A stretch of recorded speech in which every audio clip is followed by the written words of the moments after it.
Let's start the exercise 8 with the question number first. The shadow of the pillar is same the height of the pillar. Then the angle of elevation of the sun will be. As I said, every question needs the diagram. If your diagram is wrong, then the whole calculation will be wrong. ठीक है, तो हम सबसे पहले, क्योंकि हम जब बात और हाइट और डिस्टेंस की कर रहे हैं, हाइट की बात कर रहे हैं और शेडो की बात करें, इन सब चीज़ों की बात करें, दैट मीन्स हम एक राइट एंगल ट्रायंगल की बात कर रहे हैं. अब एक चीज़ और जो मैं यहाँ पे बताना चाहूँगी, एक तो सबसे पहले हम बात करें शेडो की. शेडो आपकी कहाँ पड़ती है? जब आप खड़े रहते हो तो शेडो आपकी कहाँ पड़ती है? ज़मीन पर पड़ेगी ना, डेफिनेटली बेस पर पड़ेगी आपकी शेडो, राइट. अगर आप सन के सामने खड़े हो तो आपकी शेडो कहाँ? ज़मीन पर ही होगी, बेस पर होगी. तो इसी चीज़ से रिलेटेड वो क्वेश्चन है. So let's just first of all make the right angle. सबसे पहले बस एक राइट एंगल ट्रायंगल बना ही लो.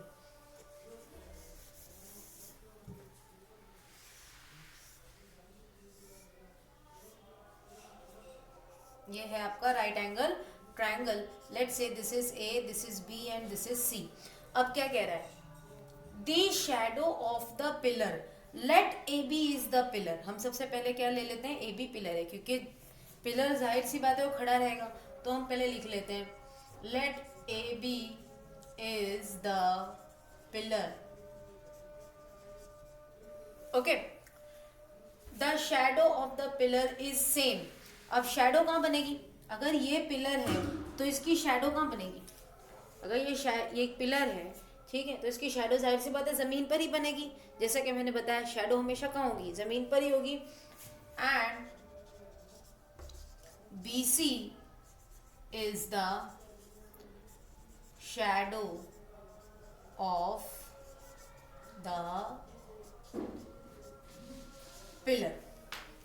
शैडो भी बना दी. अब इस इक्वेशन में क्या कह रहा है? The shadow of the pillar is same the height of the pillar. जो ये पिलर की हाइट है वही शैडो की भी लेंथ उतनी ही है. शैडो की जो लेंथ कह सकते हैं ना, वो इतनी ही है जितनी की इसकी हाइट है. So that means therefore A B will be equals to B C. दोनों की साथ सेम कह रहा है. अब क्या कहता है? उसके आगे पूछा क्या जा रहा है? Then the angle of elevation of the sun. देखो जाहिर सी बात है, सन हमेशा ऊपर होगा, नीचे तो होगा नहीं ना. नीचे से तो हम सन देखेंगे नहीं, हम तो सन इधर से देखेंगे. सो दैट मीन्स यहाँ से हम अगर सन को देखते हैं, एलिवेशन ऑफ सन मतलब सन कहीं यहीं पर होगा. लेट्स से सन यहाँ पर है, तो सन का जो एलिवेशन, ये एंगल है ना, आपको ये पता करना है. ओके, व्हेन द एंगल, और ऑलरेडी दिया हुआ है एंगल ऑफ एलिवेशन है, मतलब वो बेस से शुरू होगा. अगर एंगल ऑफ डिप्रेशन होता तो वो टॉप से शुरू होता. ये ऑलरेडी दे दिया एंगल ऑफ एलिवेशन, तो वो नीचे आ जाएगा. ओके, नाउ अब हमें पता करना है कि थीटा क्या होगा. हमें दिया गया है ए बी, हमें दे दिया गया है बी सी. हमें दे दिया है ए बी, हमें दे दिया गया है B C. And we know this A B is the perpendicular and this B C is the base. तो परपेंडिकुलर और बेस, इनका रेशियो कौन से ट्रिग्नोमेट्री रेशियो में आएगा? It's come into the 10. So हम लिखेंगे, so now in right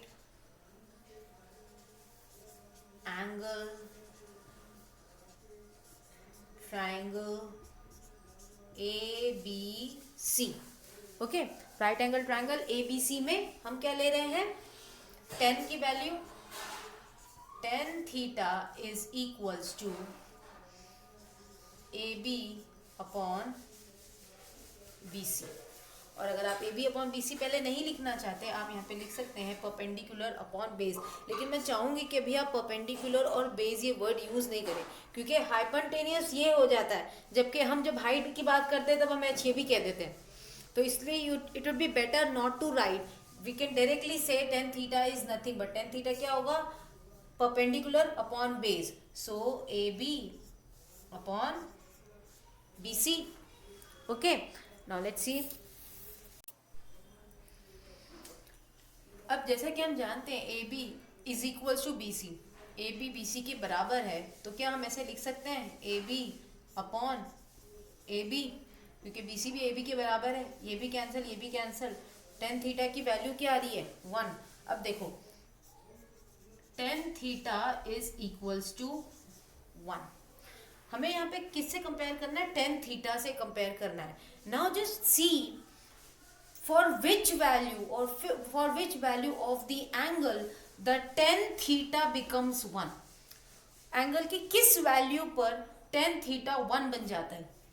C over here, tan अगर 30 लेते हैं तो 1/√3 है, tan अगर 45 लेते हैं तो 1 हो जाता है. This is what we want, यानी कि tan 45 की वैल्यू पे आपको आंसर क्या मिलता है, 1. तो हम इस 1 की जगह पे क्या लिखेंगे, therefore tan theta is equals to tan 45 लिखा जा सकता है, क्योंकि 1 है, 1 की जगह पे हम tan 45 लिख सकते हैं.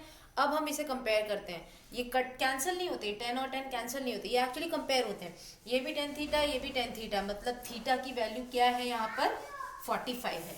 सो therefore theta is equals to 45. आपका आंसर क्या आ रहा है, 45. तो ऑप्शन कौन सा है 45 में, ए. सो हम क्या लिखेंगे, therefore the correct option is a. That's it. Okay, हालांकि ये एमसीक्यूज टाइप के क्वेश्चंस हैं, लेकिन हमें इसे सॉल्व करना भी उतना ही जरूरी है. So this was the question number first. Let's see the question number 2 now.